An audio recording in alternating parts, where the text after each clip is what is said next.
हरे कृष्णा. हरे कृष्णा. सगळ्या भक्तांचं हार्दिक स्वागत आहे आपल्या साप्ताहिक कार्यक्रमामध्ये. तर आज आपण आजच्या आपल्या सत्संगाचं शीर्षक असणार आहे, ते टायटल असणार आहे जीवनाचं अंतिम ध्येय काय असणार आहे आपल्या प्रत्येकाचं. बघा, आपण कोणतीही गोष्ट करतो, गाडी घेऊन जातो रस्त्यानं, तर आपला पिक्चर क्लिअर असतो की आपल्याला कुठे जायचं. असं नाही की गाडी घेऊन पण्या रस्त्याला पळतो कुठे पळतो. एखादा तसं पळवत असेल तर लोक त्याला काय म्हणतात, वेळामध्ये, आणि त्याला बी कळणार नाही की नेमकं पडायचं होतं. म्हणजे गाडी जेव्हा तुम्ही चालू करता तर तुमचं गंतव्य फिक्स असतं. जेव्हा तुम्ही पिशवी घेतात एखादी तर तुमचं फिक्स असतं की मार्केटमध्ये भाजी घालायचं किंवा ऑफिसला, म्हणजे प्रत्येक ठिकाणी तुम्ही जे काही करायला जातात तुमच्या डोक्यामध्ये तुमचं गंतव्य फिक्स असतं. तर त्याच प्रकारे आपल्या जीवनाचं गंतव्य काय किंवा आपल्या लाईफचं पर्पज काय ते आपल्याला पहिले क्लिअर झालं पाहिजे. बऱ्याच वेळा लोक आध्यात्मिक जीवन जगतात, आध्यात्मिक प्रॅक्टिस करतात, पण त्यांची जी क्लिअरिटी आहे ती नसते.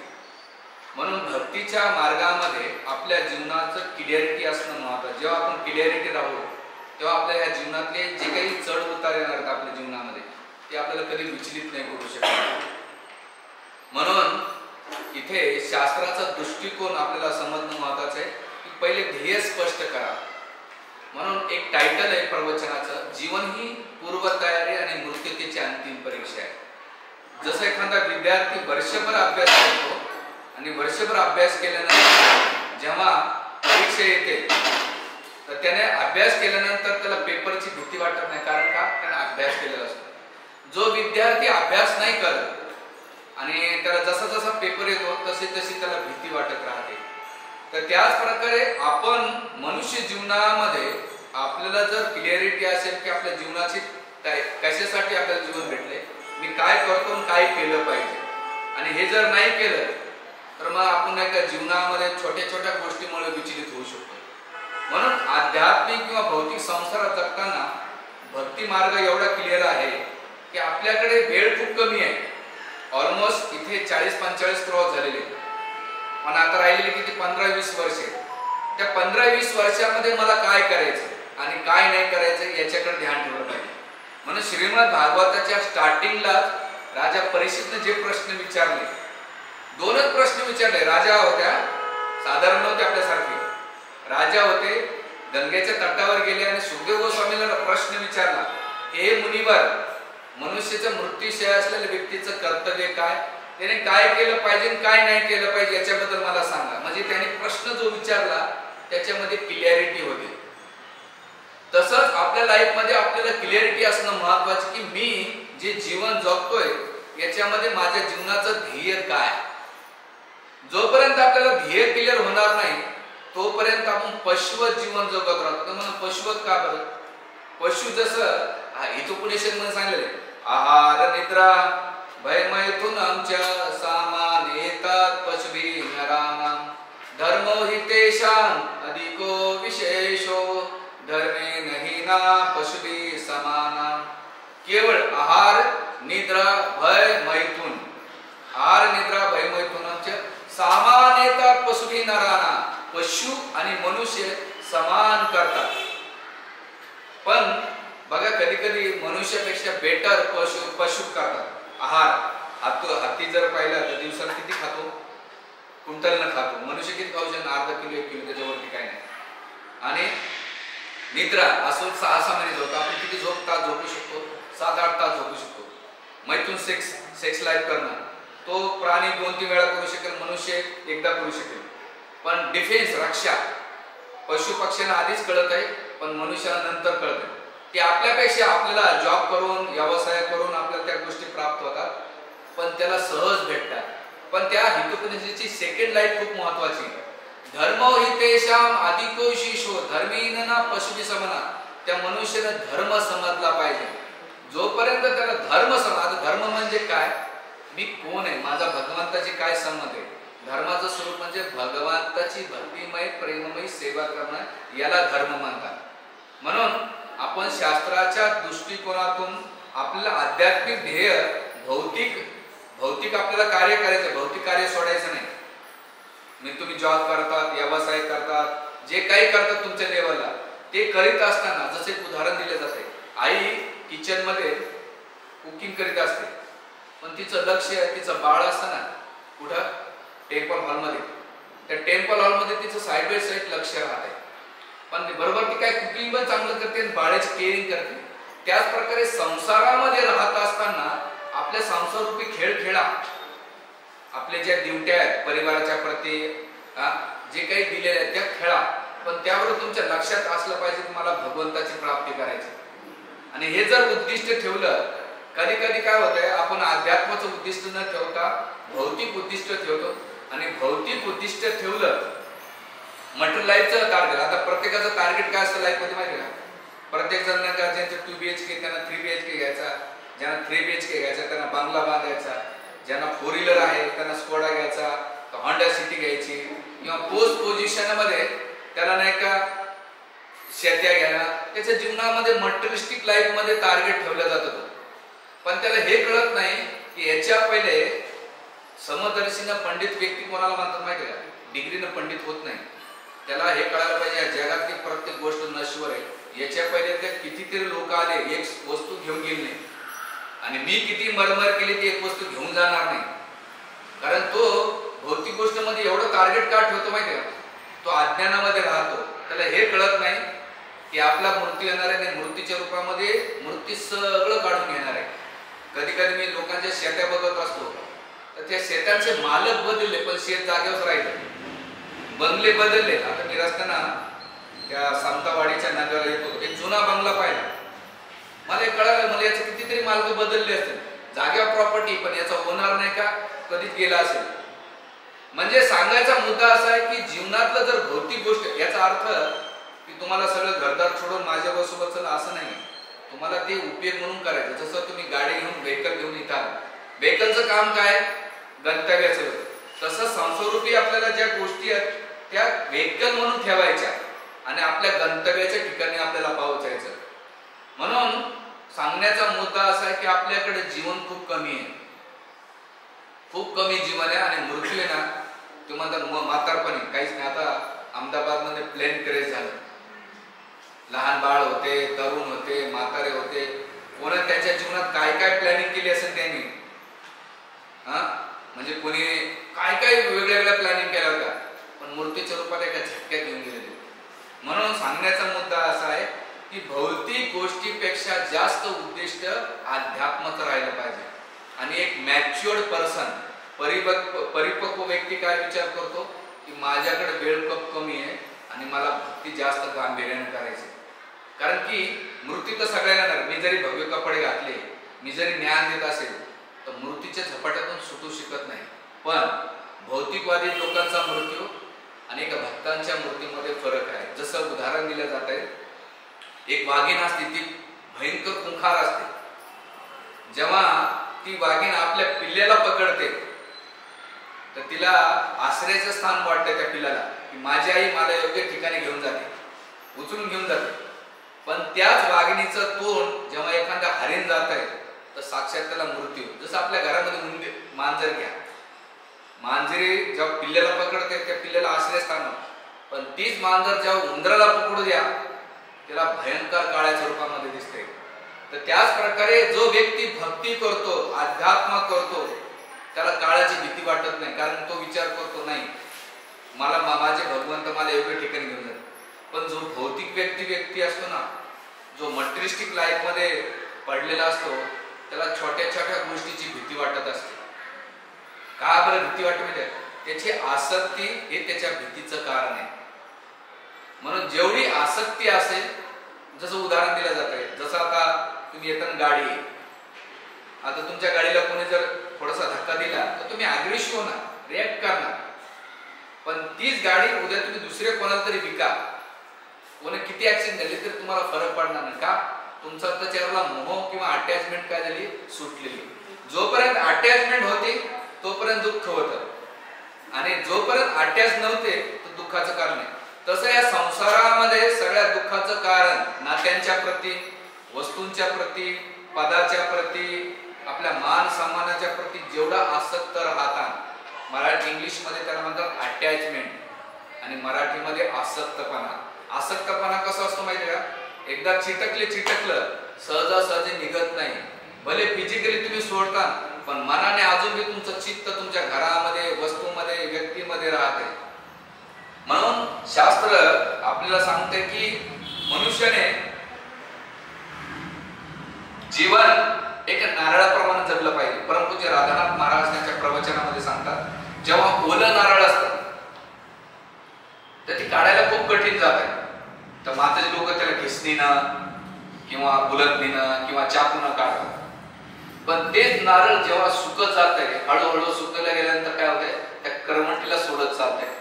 बरोबर, करवंटीला सोडल्यानंतर ते नारळाचा जो खोबळा आणि करवंटी हे वेगळे राहतात. फोडल्यानंतर करवंटी आपोआप सुटून जाते, खोबळाच राहतो. त्याच प्रकारे संसारामध्ये पहिले 40-45 वर्ष म्हणजे त्या ओल्या नारळाप्रमाणे राहतात. 45 वर्ष झाले की हळूहळू त्या करवंटीला सोडत चला.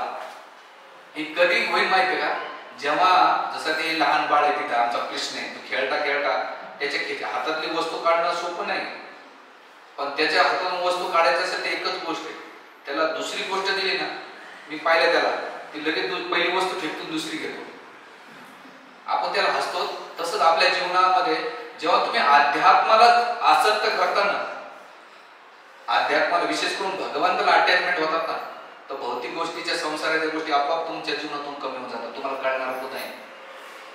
पण कधी, जेव्हा तुम्ही भगवंतावर प्रेम करता, भगवंतासाठी कार्य करता, तुमच्या चित्तामध्ये, तुमच्या मनामध्ये, प्रत्येक क्रियामध्ये जेव्हा भगवंताला ठेवता, तेव्हा तुमची ही जी आसक्ती, आणि ही आसक्ती आपल्या उद्दिष्ट क्लिअर, मग हे कोण करू शकतात, ज्याचं उद्दिष्ट क्लिअर आहे, फोकस किंवा गंतव्य क्लिअर आहे, डेस्टिनी क्लिअर आहे की नाही, मला एक दिवस भगवंत प्राप्ती करायची. आता इथे हे झाल्यानंतर काही जणांचा मोक्षासाठी आत्मज्ञान किंवा वेगळ्या गोष्टी साधू शकतो. पण इथे स्पष्ट ध्येय करणं म्हणजे हा प्रश्न नेहमी विचारायचा आपण, मी आयुष्य का जगतोय, आयुष्य का जगतोय, हे जर प्रश्न विचार केला ना, मी इंद्रिय भोगासाठी जगतोय, त्या जगामध्ये सगळे इंद्रिय तृप्ती करून बसलो, मी डोळ्यानं पाहिलं, कानानं ऐकलं, जिभेनं खाल्लं, ह्या शरीरानं फिरलो, नको त्या गोष्टी भरपूर केल्या, मला आनंद किती भेटला, शरीर स्तरावर भेटलं, पण ते शरीर सुखापेक्षा जास्त जिभेनं चांगलं खायला आवडतं, डोळ्यानं भरपूर पाहिलं, पण तो क्षणिक राहिला. पण याच्या पलीकडे नंतर मला खरं शाश्वत आणि कायमस्वरूपी आणि व्हरायटीफुल आनंद कधी भेटेल, हे जेव्हा आपण चिंतन करू तेव्हा होतं. म्हणून इथं आयुष्य का जगतो हा पहिला प्रश्न विचारा. दुसरा प्रश्न विचारायचा तुम्ही स्वतःला, दुसऱ्याला नाही विचारायचं, माझं कोण आणि मी कोणाचा, माझं कोण आणि मी कोणाचा. तुम्ही म्हणता मी याचा आहे, मी याचा आहे, तो गेल्यानंतर तुम्ही लोक त्याच्यासोबत किती लोक जातात का, तो माझा आहे, तो माझा आहे, मी गेल्यानंतर माझ्या माग कोण कोण येईल हे जगातलं सगळ्याला कळत आहे. पण तरी पण गोचडासारखे सगळे चिकटलेले आहेत, माहिती आहे, गोचिड माहिती आहे ना, तो कशाला राहतो, काशाला राहतो, पण ते दूध पिण्याच्या ऐवजी काय पितो, रक्त पितो. तसं या जगातली भौतिक इंद्रिय तृप्ती म्हणजे त्या रक्ताप्रमाणे भगवंताने आपल्याला अमृत दिलेले. कोणतं अमृत दिले, भगवंताचं भक्तीचं अमृत दिलेले. पण त्या भक्तीचं अमृत आपल्याला का भेटत नाही, भौतिक जगाची एवढी कावीळ झालेली, जसं कावीळ झालेल्या व्यक्तीला खडी साखर देऊन खायला पडू लागते बरं, पण त्यासाठी औषध तेच आहे. पण तो एक दिवस खात राहिला तर एक दिवस ती काय होते, गोड होते. त्याच प्रकारे आपण भौतिक संसाराची कावीळ काढायचं असेल तर भगवत नावाचे, म्हणून उद्दिष्ट पाहिजे. आणि हे आयुष्य का जगतोय, जसं गव्हर्नमेंट अधिकारी, बरोबर, गव्हर्नमेंट अधिकारी, IPS अधिकारी किंवा IS अधिकारी किंवा एक मोठ्या पदाचे अधिकारी, गव्हर्नमेंट त्याला सगळे फॅसिलिटी देतो. कशासाठी देतो, की यानं सरकारचं चांगलं काम करावं. जोपर्यंत सरकारचं काम होतं त्याला नोकर, गाडी, बंगला सगळं देतात. ज्या दिवशी पदावर गेलं ना, जेवढ्या फॅसिलिटी दिल्या तेवढ्या काढून देतात. पण ज्याला त्या फॅसिलिटी भेटतात, तर सरकारचं काम न करता त्या फॅसिलिटीमध्येच आसक्त राहिला, तर सरकार काय करेल, भाऊ मी ज्या कामासाठी तुला हे सगळं दिलंय ते काम राहते बाजूला, तू त्या फॅसिलिटीमध्ये आसक्त राहील, तो गव्हर्नमेंट काय करते, काढून घेते. बरोबर. त्याच प्रकारे भगवंत आपल्या सगळ्या गोष्टी देतात. तुम्ही जन्मातच कोणी कपडे लत्ते घेऊन आले का, घर घेऊन आले, आई वडील बहीण भावंड किंवा सोनं नाणं पैसे नोटा शेत्या घेऊन आले कोणी तुमचे, कोणी आहे का? आईच्या अरे मी आलो आई सोबत शेती घेऊन आलो. नंतर कळत आपल्याला काय अरे भेटणार आहे आणि जाताना काय घेऊन जाणार. एक गोष्ट सांगतो तुम्हाला शेणकिडा माहिती आहे? शेणकिडा तो काय असतो, शेणकिडा शेतामध्ये विशेष करून तो काय करतो, त्याला जे शेणाचा वास होतो ना, तो शोधत लय कष्ट करून ते शेणाच्या कशाजवळ जातो, ओट्याजवळ जातो. गेल्यानंतर तो खूप मेहनत करून पोहोचतो, वास घेत गेल्यानंतर तिथून काय करतो, त्याच्यात चढतो आणि थोडं शेण जमा करतो. आणि शेण जमा केल्यानंतर तो एक गोळा करतो आणि ढकलत तो सकाळपासून संध्याकाळी काबड कष्ट करतो. ढकलत पुन्हा आपल्या पुढे येतो, जिथं त्याचं घर आहे, बीड आहे, तिथे जातो आणि संध्याकाळी पोहोचतो. दिवसभर सकाळपासून बिचारा खूप कष्ट करतो, संध्याकाळी पण संध्याकाळी त्या ढकलत आल्यानंतर त्याचा मातीचा लेअर खूप वाढत चालतो आणि तो गोळा काय होतो, मोठा होतो. तो आतमध्ये ढकलण्याचा खूप प्रयत्न करतो, एवढा प्रयत्न करतो की जात नाही. आणि मग रात्र झाल्यानंतर तो काय विचार करतो, जाऊ दे सोडून बाहेर ठेवू, आपण आतमध्ये जाऊ त्या शेणाच्या किड्याचं. तसं आपलं जीवन आहे. आपण प्रयत्न करतो शेणासारखा वस्तू जमा करतो, लेअर वाढत राहतं. लेअर बँकेत पैसा, इथं हे लेअर वाढ, ते लेअर वाढत जा. आणि एक काळ असा येतो, सोबत घेऊन जायला किती प्रयत्न करा, जसं त्या शेणाच्या किड्यानं शेण बाहेर ठेवलं तसंच एकटाच गेला, तसं आपण ह्या जगातले सगळं शेण इथं ठेवून जाणार आहे. आणि काबड कष्ट सकाळपासून संध्याकाळपर्यंत कशासाठी करतो, लेअर वाढाव. माझे ओळखीचा व्यक्ती एवढा चिकट माणूस आहे, तो बायकोला देत नाही भाजीपाला, स्वतः खात नाही, पण नोटा आणि त्या नोटा पाहिला लय आनंद होतो. म्हणून काय काम आहे तुला नोटा, जर तू खाऊ शकलं नाही तर. म्हणजे सांगायचा मुद्दा की हे कशामुळे होत आहे की आयुष्य कशासाठी जगतो हे जर क्लिअर नसेल ना, तर मग ह्या भौतिक गोष्टीच्या मागे लागतो. याचा अर्थ आपल्याला भौतिक गोष्टी सोडायचा असं नाही. मेन मुद्दा आहे भगवत चिंतन. मग सेकंड प्रश्न आहे की मग आता आयुष्य का जगतोय, तर प्रश्न विचारला पाहिजे, मला भगवत धाम, जसं गव्हर्नमेंटचा अधिकारी त्या गव्हर्नमेंटचं काम करणार, तसंच मला आयुष्य भगवंताने दिलेले आहे, ते भगवंत प्राप्तीसाठी दिलेले आहे. मी भगवत प्राप्ती केली पाहिजे. आणि दुसरं का बरं भगवत प्राप्ती करायचं, कारण हा संसार सगळ्यात दुःखाचं कारण आहे. भगवंत गीतेमध्ये म्हणतात, या संसाराबद्दल गीतेचा 9वा अध्याय श्लोक नंबर 23 मध्ये, अनित्यम असुखम लोकम इमुं प्राप्त भजस्व माम, के अर्जुना अनित्य, हा संसार नित्य नाही, परमानंट नाहीये, टेम्पररी आहे. काय याच्यामध्ये परिवर्तनशील होत आहे. आपल्याला वाटतं माझ्यामुळे होत आहे, माझ्यामुळे चालतंय, माझ्यामुळे होणार आहे. सगळा धर्माचा भोपळा आहे. भगवंत गीतेमध्ये काय म्हणतात, प्रकृती क्रेमानाने गुणे कर्माने सर्वशः अहंकार मूढात्मा करता हा भीती म्हणते. प्रकृती आपोआप करते. तुमच्या जन्माच्या पहिले प्रकृती चालत होती ना, तुमच्या वेळेस चालते, तुम्ही गेल्यानंतर थांबणार आहे का प्रकृती? काय प्रकृती क्रियमानाने. आणि कशामुळे चालते क्रियमानाने? गुणे कर्माने सर्वशः. गुण म्हणजे सत्वगुण, रजगुण आणि तमगुण. जसं कटपुटलेचा खेळ पाहिला तुम्ही, त्या नाचवल्या जातात, तसं हे 3 गुण काय करतात, तुम्हाला त्या नाचवत राहतात आपल्याला. आणि मग त्या नाचल्यानंतर आपण नाचत नाही, तर प्रकृती आपल्याला नाचून घेते आणि आपल्याला वाटतं नाही मीच करतोय, माझ्यामुळे होतंय. भाऊ काही होत नाही. मी कधी 2 कुत्रे भांडताना मला नवल वाटते, ह्या गलीतल्या कुत्र्याला ह्या जमत नाही आणि हा कुत्र्याला त्या गलीत जमत नाही, एवढे भयंकर भांडतात. कशामुळे? तर हा माझ्या एरियात का आला आणि तो माझ्या एरियात का आला. या दोघांच्या बापाचा नाही तरी दोघं भांडतात. कधी पाहिलं कुत्र्यांना मांजरांना? तसंच आपण त्या कुत्र्यांना हसतो, आपलं कितीच आहे, छोट्या छोट्या गोष्टीसाठी भांडत राहतो की ऍटलिस्ट आपलं पर्पज आहे. म्हणून ते शास्त्र सांगते अनित्यम, टेम्पररी, सुखम लोकम, या जगामध्ये जे सुख प्राप्त होणारे जे जीवन आहे ते अनित्य, याची गॅरंटी घ्या. म्हणून एक गोविंददास भजन म्हणतात, भजव रे मना श्री नंदनंदना अभय चरणार विंदरे. जीवन टलमल, जीवन टलमल. ते म्हणतात की जसं तुम्ही कधी आळूचं पान पाहिलं, आळूच्या पानावर जर पाणी टाकलं ना तर टच होत नाही, पण हवेच्या बरोबर ते बिंदू काय होते, हालत राहते, पण ते कधी पडेल भरोसा नाही.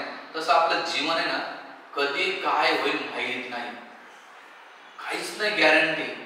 तुम्ही जीवनात खूप प्लॅनिंग करा, पण जसं तुम्ही एखादं बाळ प्लॅनिंग करत असत, आई वडील हसतात ना, यार काय प्लॅनिंग करतो, तसं आपण प्लॅनिंग केल्यानंतर ईश्वर आपल्याला हसतो. हे जीवनातल्या मोठ्या मोठ्या प्लॅनिंग करतो. जसं तुमच्या किचन मध्ये मुंगी एकत्र जमवतात, त्या असं एकत्र असं मोठा ग्रुप करतात, वस्तू जमा करतात त्या, पण ती घराची मालकीन आल्यानंतर संख्या जर असेल ते पाणी घेते फेकून देते, आणि लगळ्या मुंग्या कशात जातात, ते वॉश बेसिन मध्ये. तसंच प्रकृती काय करते, आपण सगळे येऊन एकत्र जमा करतो, प्रकृतीचा एक झोका येते आणि आपल्याला वाहून घेऊन जाते. तसं इथे म्हणून अनित्य, काही जगातली नित्य गोष्ट नाही. ह्या जगातले नित्य जर कोणते असेल ते भगवंत, भगवंताचे नाम, भगवंताचे रूप, भगवंताचे धाम हे नित्य आहे. म्हणून लोकम ही लोक इमाम प्राप्त ते भजेशिमान, जे बुद्धिमान व्यक्ती ते माझं भजन करतात. आणि सगळ्यात महत्त्वाची या संसारातली सगळ्यात मोठी गोष्ट जाणून घ्यायची, कधी हा संसार तुम्हाला सुख कमी आणि दुःख जास्त देतो. तुम्ही जास्त लोकांकडून अपेक्षा ठेवता तेवढे तुम्हाला अपेक्षा कमी, पण त्या अपेक्षेचा म्हणून सुख दुःख, मान अपमान, लाभ हानी, जय पराजय हे द्वंद्व कायम स्वरूपी राहणार आहे या जीवनामध्ये. जसं मला मध्ये तरी एका प्रश्न विचारला, प्रभूजी आम्ही तर काही करत नाही तरी लोक आम्हाला त्रास का देतात? अरे म्हटलं तुलाच काय, आमचे सुखदेव गोस्वामी बिचारे नग्न अवस्थेत, ब्रह्मभूत अवस्थेत होते, जात होते तरी रस्त्यात जाताना त्यांना दगड मारत होते लोक, म्हणजे त्यांचं काही घेणे देणं तरी दगड मारत होते. आता त्यांना काय म्हणायचं, त्यांनी दुर्लक्ष केलं. भगवान ऋषभदेव भगवंताचा अवतार आहे साक्षात, पण लोक त्यांच्या अंगावर थुकत होते, कोणी दगड मारत होतं, कोणी त्यांना शिव्या देत होते, पण ते काय करत होते, त्यांचं मनमूत्र त्याग करायचे. पण त्यांचं मनमूत्र आपल्या मनमूत्रामध्ये फरक आहे. आपल्या मनमूत्रातून दुर्गंधी येतो, पण त्यांच्या मनमूत्रातून हजारो मैल सुगंध यायचा. भगवंताचा ते अवतार ते, पण ते का बरं, लोकांनी भौतिकवादी लोकांनी जवळ येऊ नये म्हणून ते असं हे करायचे वेळाचा. म्हणून या जगामध्ये लोक दोनच लोक आनंदी आहेत. कोण लोक दोघं आनंदी आहेत? एक वेळा, कारण दुनियाचं काही घेणं नाही, आणि दुसरा जो हिमालयात असलेले योगी, हे दोनच लोक आनंद. आपण धडी येडे नाही तर आणि धडी योगी पण नाही. म्हणून इथे महत्वाचं आहे, या जगामध्ये आपल्याला कोणी ना कोणी, जसं एक महात्मा बुद्ध रस्त्याने जात होते, एक व्यक्ती त्यांना असा सारखे खडे मारत होता. असतात ना विघ्न संतोषी आतरंगी काही, तर दगड मारत असताना शिव्या पण देत होता आणि थुंकत पण होता. एक व्यक्ती राहून नाही, चिजून गेला. महात्मा बुद्धाला विचारलं, का होतो तुम्हाला एवढा त्रास देतो, दगड मारतो, तुम्ही काही रिस्पॉन्स करत नाही? ते म्हटले, बघ एखाद्याने गिफ्ट घेऊन आला आणि जर तुम्ही ते गिफ्ट नाही घेतलं तर काय करतात? म्हणजे नाही घेतलं तर त्याच्याकडे जात. तसं म्हटले त्याने शिव्या दिल्या, तुम्ही घेतच नाही, ते काय होत नाही रिटर्न. राहिला दगड मारण्याचा, दगड मारलं तर मी शरीर नाही, आत्मा आहे, आणि दगड मारलं तरी मला काय फरक पडणार, कारण मी त्या अवस्थेतच नाही. हे जगातल्या जो द्वंद्वात फसलेला असतो ना, तो छोट्या छोट्या गोष्टीमध्ये आठवतो, सुख दुःखामध्ये, मान अपमानामध्ये, लोक काय मानतात याच्यामध्ये असतो, तर तो शरीर स्तरावर असतो. आणि मग दुसरी स्तर आणि तिसरी स्टेप म्हणतात, आचार्य म्हणतात की या जगातले आपले काहीतरी कर्म एवढे वाईट आहे, मोठा दंड भेटणार होता, छोट्यातच आपल्याला निघतच चालेल, ही दृष्टिकोन राहताना तर तुम्ही खूप स्टेबल राहणार. ॲग्रेसिव्ह भांडण ते नाही करणार, कारण वेळ खूप कमी. मी तर कधी कधी एखाद्याला भांडत असे ना, भाऊ तुझं गाडो पहिले पुढे जाऊ दे, माझं पुढे राहू दे, माझं काही फरक पडत नाही. कारण की आपण जगाला, व्यक्तीला, परिस्थितीला नाही बदलू शकत, आपल्याला स्वतःला बदलायचं. जेव्हा तुम्ही स्वतःला बदलतात ना, खूप आनंदी जीवन जगतात तुम्ही, आणि जे आपल्या बाजूला आहे त्यांना सांभाळ. म्हणून हे राहणार आहे, आणि हे सत्य समजून घेतलं पाहिजे. या जगातलं अनित्यम आहे, भगवंत क्लिअर करतात. मग आता याचे मुख्य कारण, या संसाराचं मुख्य कारण काय, हा प्रश्न विचारला, तिसरा प्रश्न विचारला. तर आपले आचार्य सांगतात की या जगाची निर्मिती होण्यासाठी, या जगामध्ये पतन होण्यासाठी आणि इथंच पुन्हा राहण्यासाठी भगवंत म्हणतात 3 गोष्टी त्या व्यक्तीला. ते म्हणतात की काम एषा, क्रोध एषा, रजगुणा समुद्भवा, महाशरणम महापापा, इद्देहम नित्य वैरिणा. हे 3 काम, क्रोध आणि लोभ कोणतं काम? ईशा क्रोध ईशा रजोगुण. काम आणि क्रोधामुळे या संसार नाही का निर्माण झालेला आहे. काम म्हणजे काय? आपली डिझायर झाली. भगवंतासोबत होतं. अर्जुनाने प्रश्न विचारला भगवंताला की भगवंता आम्ही तुझ्या सोबत होतो तर ह्या भौतिक संसारामध्ये का आलो? तर भगवंत म्हणतात इच्छा द्वेष समुतेन द्वंद्व मोहेन भारता. भारता म्हणजे हे अर्जुना की इच्छा आणि द्वेषामुळे या जगामध्ये, जसं एखादे आई वडिलांसोबत मुलाचं आणि सुनाचं जमत नसेल तर आई वडील काय म्हणतात? हो तू तुझं घर वेगळं बांध आणि राहा. बरोबर नाही? या जगातला नियम आहे ना. तसंच भगवंताच्या वैकुंठ लोकात आपण होतो पण इच्छा आणि द्वेषामुळे काय झालं? इथे आलेलो आणि पुन्हा या संसारामध्ये इच्छा आणि द्वेष करीत बसलो तर वैकुंठ धामात जाण्याचे काही आपण नाही काही चान्सेस नाही. म्हणजे या जगात येण्याचं कारण काम आणि क्रोध आहे आणि इथे पुन्हा वापस जाण्याला विरोध कोण आहे? काम आणि क्रोध. काम म्हणजे आपल्या भरपूर डिझायर, जशा समुद्राच्या लाटा थांबत नाही तसे आपली इच्छा थांबत नाही. म्हणून आमचे एक वरिष्ठ ब्रजबिहारी कृती नेहमी सांगतात की तुमच्यामध्ये भरपूर इच्छा येते त्या थांबणार नाही. तर उदाहरण देतात, एक बंगला आहे, त्या बंगल्यावर कितीतरी पक्षी उडतात. त्या पक्षाला घरामध्ये जागा नका करू देऊ. पक्षाला जर घरात जागा करून दिली तर ते घर काय करतात? घाण करतात. तर त्याच प्रकारे तुमच्या मनामध्ये विचार आले ना त्याला मेडिटेशन नका करू, त्याला बाहेर लगेच काढा, नाही तर ते मनामध्ये घाण करून आपल्याला नाही का उद्ध्वस्त करून टाकते. म्हणून ह्या इच्छा, आपली इच्छा जर म्हणून जेवढ्या इच्छाला मारू शकत नाही त्याला बंद नाही करू शकत, पण त्या इच्छांना जेव्हा तुम्ही भगवत सेवेत किंवा भगवत भक्तीमध्ये संलग्न करतात तर तुमच्या ती इच्छा ज्या नाश करणार आहेत. आणि क्रोध, सगळ्यात मोठा क्रोध येण्याच्या तीनच गोष्टी येतात. मनासारखं न होणं पहिलं कारण. सेकंड, जेव्हा आपण अपेक्षा ठेवतो, अपेक्षेचा भंग झाला त्यामुळे क्रोध येतो. आणि तिसरी गोष्ट राग येण्याचं कारण म्हणजे आपण कोणाला जेव्हा नियंत्रित करण्याचा प्रयत्न करू आणि नियंत्रण नाही झालं तेव्हा आपल्याला राग येतो. म्हणून जेव्हा कधी राग आला तर तीन गोष्टी बघायच्या. मी कोणाला नियंत्रण करतो का? कोणी अरे आपला जुलाब आपल्याला नियंत्रित होत नाही, आपण लोकांना कंट्रोल करण्याचा प्रयत्न करतो. होतात का? आषाढ महिन्यामध्ये मिरच्या खावा, बापरे नाही होत. अरे स्वतःचे शरीर कंट्रोल नाही होत आणि तुम्ही दुसऱ्याला कंट्रोल करता, सुनाला, सासूला, सासऱ्याला, नवऱ्याला, बायकोला, भाऊबंदकीला. अरे जगात कोणी कंट्रोल होत नाही. दुसरी गोष्ट, अपेक्षा कोणी या जगात कोणाच्या पूर्ण करू शकत नाही, कारण कोणी देव नाही, तुम्ही नाही आणि ते नाही. आणि तिसरी गोष्ट, मनासारखं होईलच असं नाही. 100 गोष्टीपैकी एखादी गोष्ट मनासारखं. आम्ही मंदिरात राहताना देवदेव करत असताना आम्ही काय केलं? मनाला मुटकून नाही का ट्रेनिंग मध्ये असं लावलंय. भक्ती म्हणजे मनाला ट्रेनिंग देणार. भक्ती म्हणजे भगवे कपडे घालून तुम्ही किती श्लोक पाठांतर करतात, तुम्ही किती प्रवचन करतात, हे बाह्य आहे सगळं. तुमचे मन आणि इंद्रिय आणि तुमच्या क्रिया भगवत सेवेत किती लागतात हे त्याच्यावर रिझल्ट आहे. ते बाह्य अवस्थेतून तुम्हाला लोक लय मान दंडवत करतील ना, प्रभूजी तुम्ही लय महान आहेत. अरे तू महान म्हणतो पण मी पाहण्यात येईल तुला कसं माहित?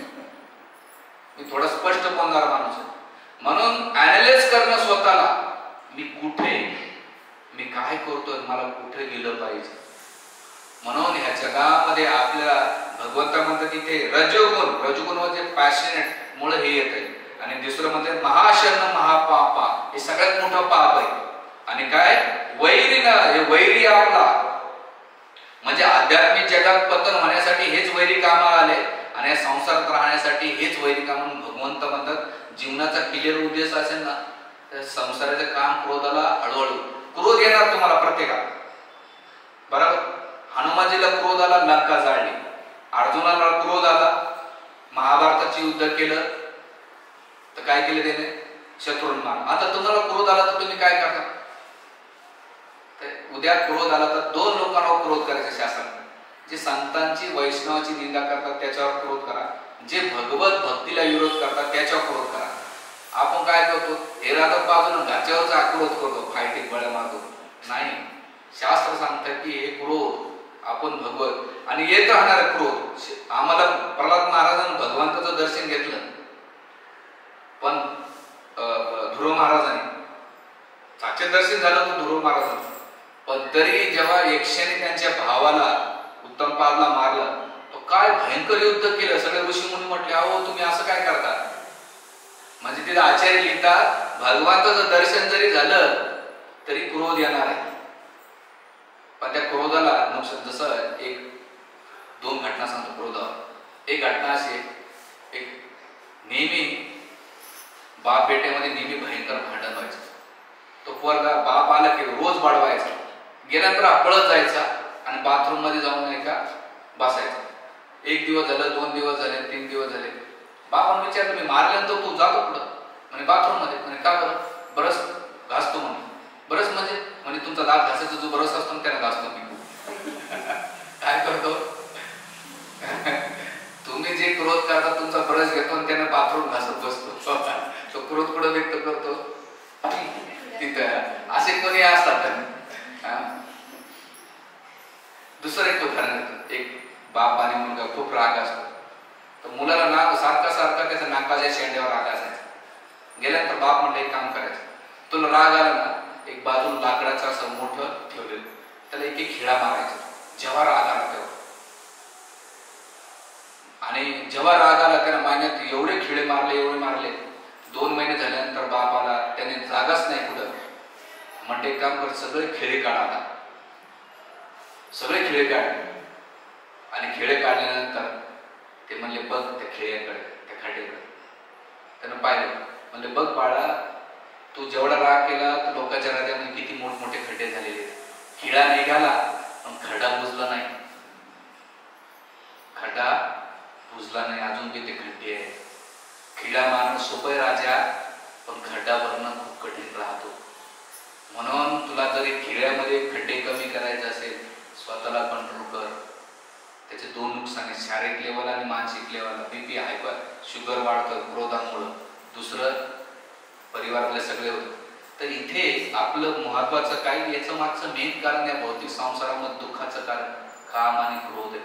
म्हणून मायबापांनो, आपण कोणाचं चांगलं नाही करू शकतो ना, हरकत नाही, नका करू.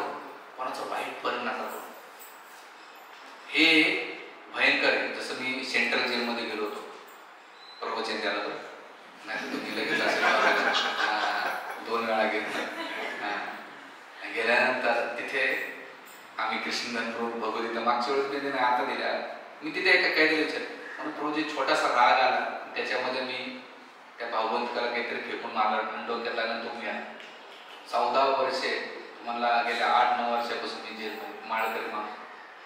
म्हणजे माणसाचा क्रोध, जसं मुंबईची घटना आहे, मुंबईच्या नवरा बायकोचं भांडण, 4थ्या मधल्या भांडण, रागाच्या भरात नवरा म्हटला तू जास्त पोलीस नाही याला खाली गेली म्हणजे फेका, आणि फेकल्यानंतर जेव्हा ते खूप वर्षाचं बाळ झालं, 7 वर्षाचं बाळ होतं, येऊन बघितलं, लगेच दुसऱ्याला बाळाला घेऊस तर उतरूस तर खाली बायको, तर दुसऱ्यांदा त्यानं हे पण पाहिलं बायकोना की बाजूला बाळ आणि दुसऱ्या बाजूला नवरा आहे. म्हणजे तुमचा राग तो थोडासा असतो. एक मराठीमध्ये राग आणि भीक माग. तुमचा राग किती दुष्परिणाम परिणाम करेल हे तुम्हाला माहित नाही. म्हणून आपण इथे भगवंत म्हणतात महापापमा महाशनो नित्य वैरिना, याला काय कर कंट्रोल कर, हे त्याचं मागचं आहे. म्हणून आपण याच्यामध्ये सगळ्यात महत्वाचं, या रागाला, या गोष्टीला याच्यातून शिकायचं असेल तर हळू आपण काय केलं पाहिजे, जे शांतीचा मार्ग आहे, मुक्तीचा मार्ग प्राप्त केला पाहिजे. आता मग याच्यातून निघायचं कसं, तर भगवंत पुढे लगेच सांगतात, हे जर हे ध्येय साध्य करायचं असेल ना, ह्या दलदलीतून निघायचं असेल, एवढं तो सोपं नाही. प्रवचन ऐकणं सोपं आहे, पण बाहेर जसं वातावरण गेलं थोडंसं चुकीच झालं की लगेच आपण रिॲक्ट करू. मी यासाठी ते म्हणतात, भगवंत गीतेमध्ये म्हणतात तद्विधी प्रणिपातेन परिप्रश्नेने सेवया उद्देशित ज्ञानीनं तत्वदर्शन. एक प्रामाणिक गुरुकडे जा आणि त्यांच्याकडे त्या साध्य व्यक्तीकडून मार्गदर्शन घे. जेव्हा तुम्ही एखाद्या डॉक्टरच्या मार्गदर्शनाखाली रेग्युलर मेडिसिन घेता तर तुमचा रोग बरा होतो, बरोबर ना प्रभूजी?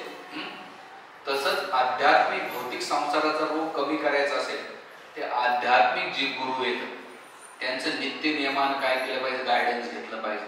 भले ते कधी रागवतील, कधी गोड बोलतील, त्यांचा रागवण्यामागे कोणाचा प्रति दोष नसतो, ते केवळ तुमचे हितचिंतक असतात. मी कधी कधी कोणाला रागवतो ना, तर नंतर मला रात्रभर झोपत नाही, यार मी विनाकारण त्या प्रभूजीला त्या माताजीला रागवतो. पण एक वाटतं नाही आपण सेवा म्हणून करतोय. पण त्या रागवण्यामागे जसं डॉक्टर साहेब तुम्ही इंजेक्शन देतात, दुश्मन म्हणून देतात का? नाही. त्या टायमाला त्याला इंजेक्शन देण्याचं मागं की बाबा याला इंजेक्शन व्यवस्थित दिलं तर याचा रोग बरा होईल. तसंच गुरु जेव्हा एखाद्या आपल्या भक्तांना रागवतात तेव्हा त्याच्या मागे त्याला वेदना देणं नाही तर त्याचा तो आजार बनत. मी नाही गुरु, म्हणजे आमचे जे काही वरिष्ठ असतात, मी तर आपला साधक तुमच्यासारखा सेवक आहे, तुमच्यासारखा साधक आहे. कपडे मोठे घातले, कपडे घातल्यामुळे मोठे होत नाही, तुमच्यासारखा संघर्ष करणारा मी साधक आहे. तर आपले जे गुरुवर्ग आपल्याला रागवतात ते होतात. म्हणून आपण अशा याच्यामध्ये 4 प्रकारचे गुरु असतात. एक म्हणजे पथप्रदर्शक गुरु, कोणतरी सांगितलं जा बरोबर सत्संगाला इथे, त्याला मार्गदर्शन करा. दुसरा आहे शिक्षक गुरु, शिक्षक गुरु म्हणजे ज्ञान देणार, मग कोणी होऊ शकते तुमच्या जीवनामध्ये. तिसरे आहे दीक्षा गुरु, दीक्षा देतात. आणि चौथे गुरु चैत्य गुरु, परमात्मा रूपानं तुम्ही प्रामाणिक गोष्ट करीत राहाल एखादी तर परमात्मा सांगतो तुझ्या जीवनात हे चुकीचे कार्य करू नकोस. म्हणून इथे अशा योग्य व्यक्तीच्या खाली, विशेष करून शिक्षा गुरुच्या अंतर्गत नाही का, तुम्ही जेवढं गायडन्स मध्ये राहता तेवढं तुम्ही स्वतःला बंधनाखाली राहिले. म्हणून नियंत्रित जीवन कोणाच्या अधीन राहणं हे खूप चांगले सेफ झोन मध्ये असते. कवच असतं ते तुम्हाला प्रोटेक्ट करतं. जसं एखादा वृक्ष असतं, तो कोणताही शेतकरी किंवा एखादा माळी त्याला कुंपण का लावतो की जे बकऱ्या शेळ्या मेंढ्या कोणी खाऊ नये आणि त्याचं रक्षण व्हावं, त्याची वाढ व्हावं. तसंच आपल्याला संरक्षण हे भक्त समाज किंवा गुरुवर्ग करतो. म्हणून आपण योग्य वृत्तीचं केलं पाहिजे आणि त्याच्या अनुभवातून शास्त्राच्या मार्गदर्शनाखाली त्याचं घेतलं पाहिजे. आणि हे केल्यानंतर काय केलं, 5वी गोष्ट म्हणजे ध्येय साध्य करण्यासाठी डिटेल्स प्लॅनिंग केली पाहिजे. भक्ती करायची असेल तर ध्येय साध्य, मग त्यासाठी 4 गोष्टी असतात. भगवत प्राप्ती करायची ना तर पहिली गोष्ट साधना प्रॉपर करा, जे जप आहे भगवंत नावाचा जप करा. दुसरं आहे सेवा करा. सेवा म्हणजे फिजिकली, मेंटली किंवा फायनान्शियली जी तुम्हाला पॉसिबल, इथे येऊन सेवा करा. इथं नसेल तर आपल्या इस्कॉन मंदिरात आहे, जिथे जिथे तुम्हाला सेवा जमते ती सेवा करा. तिसरे स्वाध्याय, स्वाध्याय म्हणजे जे भगवद्गीता भागवत आहे त्याचं ग्रंथ वाचन करा. आणि 5वी गोष्ट सदाचार, एटिकेट्स. सत्संगाला येताना आपण तिलक लावला पाहिजे, कंठीमाळा धारण केली पाहिजे, ड्रेस कोड घातला पाहिजे. आणि हे साध्य करण्यासाठी ह्या गोष्टी करत असताना 5वी गोष्ट आहे. आता याच्यामध्ये 4 गोष्टी प्लस आहेत. हे प्लॅनिंग करायचं असेल तर पहिली गोष्ट फॅमिलीला प्रॉपर वेळ द्या. आई वडील बहीण भावंड नाते गोते मुलांना प्रॉपर वेळ द्या. क्वांटिटीपेक्षा क्वालिटी वेळ द्या. सेकंड, दुसरा आहे फायनान्शियली प्लॅनिंग करा. तुम्हाला जर कमी वेळामध्ये भक्ती करायची असेल तर फायनान्शियली चांगली प्लॅनिंग असते. एवढाच वेळ मला काम करायचं आहे, याचा नंतरचा जो वेळ असणार आहे माझ्याकडे पैसे भरपूर असणार आहेत, माझ्या परिवाराला, माझ्या हेल्थला आणि माझ्या भक्तीला वेळ देता येईल. या 3 गोष्टी, भक्ती, परिवार आणि शरीर, या तिघांना दिवसभर घाण्याच्या बैलासारखं निस्ता फिरत नका राहू. आमचे सत्यराज प्रभू आहेत, महिंद्रामध्ये आरोग्य डिपार्टमेंट, वयाच्या 42 वर्षी नोकरी सोडली आणि गेल्या 10 वर्षापासून त्यांना पैसे येतात, 20, 25, 30 हजार रुपये येतात. 2 मुलं येतात, व्यवस्थित जीवन जगतात, भक्ती करतात, परिवाराला देतात प्रॉपर भगवंताच्या कृपेने. आणि त्याने प्रॉपर्टी पण व्यवस्थित भरपूर. कितीतरी ग्रस्त भक्त आहेत ते म्हणजे पूर्वी 60च वर्षे आणि 60 वर्षामध्ये 40 वर्षे तर 50 वर्षे गेले, राहतात 10 वर्षे. 10 वर्षामध्ये ट्रेस आणि एक्झॅक्टली जगून मारायचं का? आमच्या आई बाबांना आम्हाला पोचलं नाही, आम्ही कोणाला पोचू शकत नाही. माझी ड्युटी यांना शिक्षण देणं, यांच्या मार्गाला लावणं, त्याचं जे काय अन्न वस्त्र निवारा ते माझं सपोर्ट करणं. तर ही फायनान्शियल प्लॅनिंग. तिसरी गोष्ट फॅमिली केअर, फिजिकल फिटनेस ठेवा. तुम्ही काही करता तुमच्या शरीराकडे लक्ष द्या. आणि चौथं म्हणजे सोशली अवेअरनेस, किंवा आपल्या बाजूचं काय वातावरण आहे त्याच्याशी तुम्ही रिलेशन मेंटेन ठेवा. भक्ती म्हणजे तुम्हाला काही सोडायचं नाही, भक्ती म्हणजे तुम्हाला जोडायचं आहे. पहिले family care, physical fitness, financially planning, socially awareness आणि 5वी गोष्ट आहे स्पिरिच्युअल प्रॅक्टिस, आध्यात्मिक भक्तीची गांभीर्याने पालन करणं. हे जर केलं तर हे करताना याच्यामध्ये सगळ्यात महत्त्वाचं, हे करीत असताना रोज आत्मपरीक्षण केलं पाहिजे. सकाळी उठल्यानंतर 5 मिनिटं आत्मपरीक्षण करायचं. माझा एवढा वेळ दिला याच्या इथपर्यंत, आता माझ्याकडे वेळ किती आहे, मला काय काय करायचं, आत्मपरीक्षण. दुसरं, शास्त्र वाचनातून तुम्हाला मार्गदर्शन भेटत. आणि तिसरं, संयम ठेवा, इंद्रियांचा संयम ठेवा. इंद्रियांचा संयम म्हणजे काम, क्रोध, लोभ, मद, मात्सर्य, द्वेष याच्यावर जेवढं नियंत्रण करता ते तुम्हाला भगवत भक्तीला अग्रेसर होते. करुणा ठेवा. करुणा म्हणजे काय? सगळ्यावर प्रेम करण्याचा प्रयत्न करा. सोपं नाही सगळ्यावर प्रेम करा, पण तरी. चौथं म्हणजे समर्पण असू द्या गुरूंच्या आणि भगवंताच्या कृती. आणि जैन शैली हे सातत्याने डिसिप्लिन्स मध्ये आणि शांतता असावी हे दिलेले आहे. आणि 6वी गोष्ट याच्या पुढे ते सांगतात की काही गोष्टीपासून दूर राहा. ध्येयाकडे जायचं असेल ना तुम्हाला तर तिथं म्हणतात 3 गोष्टीपासून राहा, आपलं 4 गोष्टीपासून दूर राहा. ABCD फॉलो करा आणि AB हे दिलेले, हे करा हे नका करू. ए म्हणजे पहिली गोष्ट मांसाहार. मांसाहारामध्ये मांसाहार नका करू. त्याच्यानंतर जुगार, अवैध संग आणि नशापान नका करू. आणि 4 गोष्टी करा ABCD. ए म्हणजे असोसिएशन, नेहमी सत्संगाला येत राहा. बी फॉर इथे गेल्यानंतर भगवद्गीता वाचा, भागवत वाचा जे ग्रंथ आहेत. सी फॉर चॅन्टिंग, जप करा भगवंताच्या नावाचा. आणि चौथं डी आहे, डी फॉर डाएट. जे काही तुमच्याकडे होते ते भगवंताला भोग लावून खा. जेव्हा तुम्ही हे करताना ABCD फॉलो करता तर भेटून जाईल. आणि सगळ्यात महत्वाचे 3 गोष्टी नाही का, मन, वाणी आणि कृती शुद्ध ठेवा. मन कोणा वाईट विचार करू नका, कोणाबद्दल कसा काही नका. वाणी शुद्ध चांगलंच बोला कोणाबद्दल, कोणाची निंदा करू नका, कोणाचा काहीच बोलू नका. बोलता आलं तर चांगलं बोलायचं, नाही तर मौनम सर्वदा सुखा येते किंवा साधयित म्हटलं जाते शास्त्रामध्ये. आजकाल मी मंदिरात नाही का बऱ्याच वेळा मी बघतो जेवढं शांत राहतात ना तर 2 गोष्टी आहेत. आपली एनर्जी पण वाचते, रिलेशन बी खराब होत नाही आणि दुसरं म्हणजे लोक बी घाबरून राहतात. तुम्ही जास्त जेवढे बडबड करतात ना तुमची किंमत आपोआप कमी होऊन जाते. लोक तुम्हाला अजिबात सिरियस घेत नाही, गांभीर्य घेत नाही. तुम्ही शेजारीशी जास्त बोला, घरात बी जास्त बोला, कुठे जास्त बोलले की लोक तुम्हाला पांचटपणाच करतात. म्हणून तुमची किंमत तुम्हाला वाढवायची असेल तर मोजकच बोला. ज्या शब्दांचा प्रभाव पडला पाहिजे, लोकांनी नाही का नुसतं डोळ्यात घाबरले पाहिजे, हे दिलं पाहिजे. आणि दुसरं म्हणजे कृती. कृती म्हणजे जे काही कार्य करा त्याच्यामध्ये ऑनेस्टी आणि प्रामाणिक ठेवा. हे जर करता तर निश्चित भगवत प्राप्ती व्हायला वेळ लागत नाही. साध्या साध्या गोष्टीत भगवत प्राप्तीच्या, आणि हे जीवनाचं खरं उद्देश आहे. आणि हे जर आपण केलं, भक्ती म्हणजे काही सोडायचं नाही, भक्ती म्हणजे भगवंताला जोडायचं. शेवटचं उदाहरण देतो. जसं तुमच्याकडे शून्यावर शून्य किती वाढवले तर त्याची प्राइस वाढत नाही. 1 शून्य टाका, 2 टाका, 3 टाका, 4 टाका, 5, 6, 7, 8, 9 काही किंमत राहते. पण जेव्हा त्या शून्यापुढे 1 लावतात ना तुम्ही तर 10, 100, 1000, 10,000, 1,00,000, 1,00,00,000 त्याची किंमत वाढत राहते. त्याच प्रकारे आपल्या जीवनामध्ये बांगला झिरो, गाडी झिरो, पैसा पाणी झिरो, शेत झिरो, सगळे झिरो झिरो.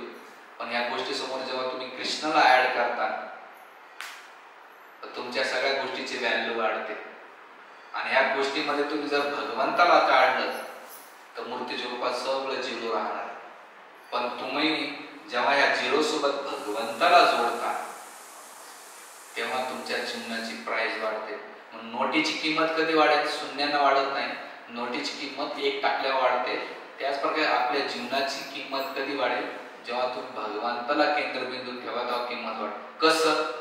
पाणी साधारणच असते, पण तो अभिषेक घातल्यानंतर काय होतंय? तीर्थ जल होते. ते कोणाच्या संपर्कात आलं? भगवंताच्या. अन्न तेच राहते, पण भगवंताला नैवेद्य लागल्यानंतर तो काय होतंय? महाप्रसाद होतो.